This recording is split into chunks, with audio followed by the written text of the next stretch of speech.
A doktor kusan maganar mu ta yau zaman mu na yau shine ga siyasa ko za a ci irin gangar siyasa ta kada. Da yawa al'umma na ganin menene wani karambani ne yake shigar da ku malamai a cikin siyasa. Kuna da gurbi ko ku shishigi? To alhamdulillah wa salatu wa salamu ala rasulillah wa ala alihi wa sahbihi wa ba'd. Malam ka taɓo magana kwarai da saboda kawai da ka faɗi gangar siyasa da kaɗawa. Mutane da yawa game da abin da ya shafi matsayin malamai da kuma alaƙa su da siyasa, mutane da yawa sun jahilci menene abin da ya kamata ya kasance.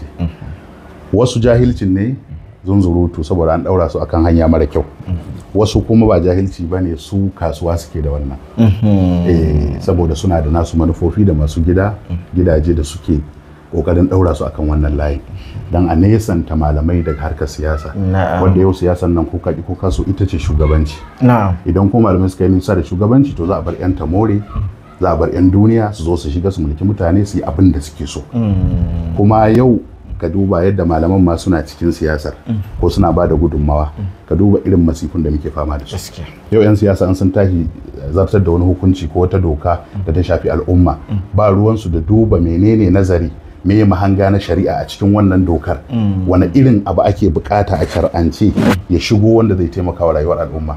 Amma sai ka samu son zuciya, babu ruwansu da tuntuɓar malaman addini su ba da shawara a addinance menene shari'a take, me matsayin shari'a, me abin da zai kawo rayuwar mutane sauki da kuma kusanci da ubangiji subhanahu wataala. Wanda dukkan mai ilimin addini ko in ce dukkan musulmi da ke da imani ko ba malami bane ya sani wallahi mafita tana ga addinin musulunci. Saboda addini ne yake kokarin karantar da dan adam yadda zai rayu, ya zauna tsakaninsa da mahalicci lafiya, tsakaninsa da sauran al'umma lafiya.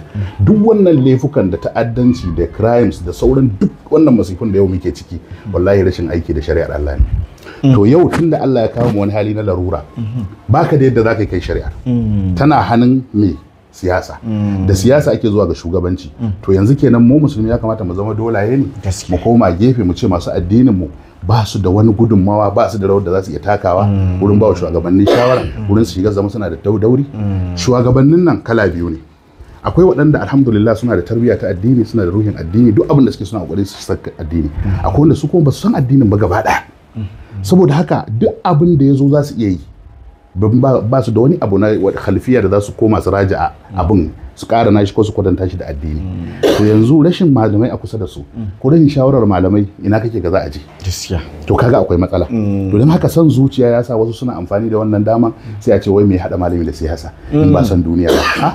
Manzala sallama da ya zo garin Madina, ka faɗa min a ina kotu take, a ina gidan gwamnati yake, a ina ake sallah? Ba masallacin manzo Allah bane.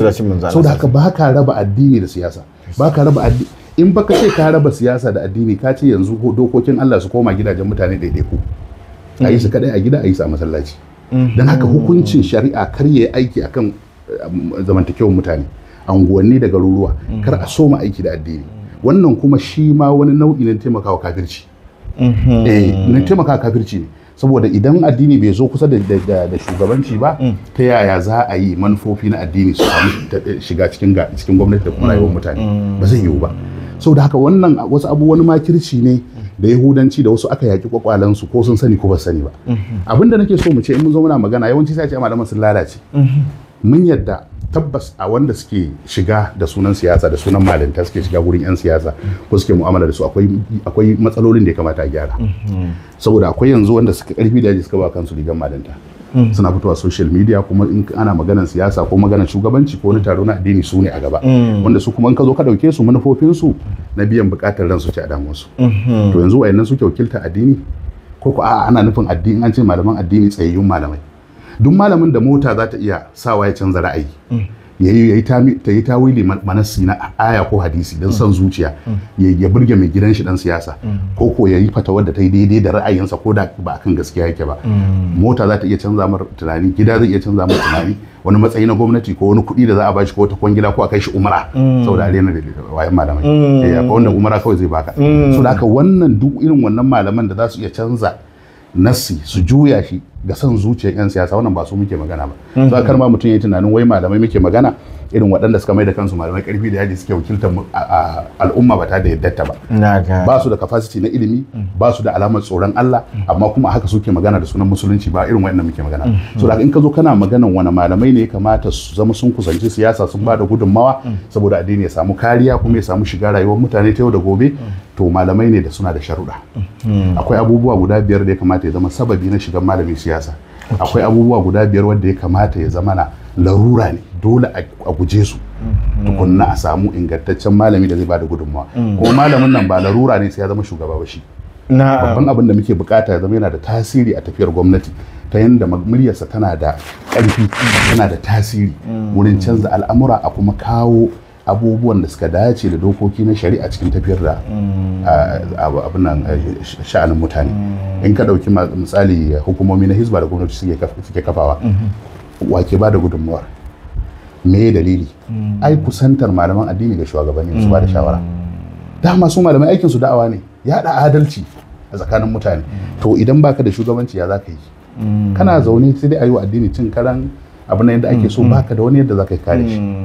Saboda haka kuskure ne sosai a dinga amfani da musulmai ana zagin malamai wasu sun shiga siyasa. A'a, wallahi ya kamata malamai su shiga siyasa, su ma ya kamata a dinga neman ra'ayinsu da shawararsu akan me ya kamata a yi.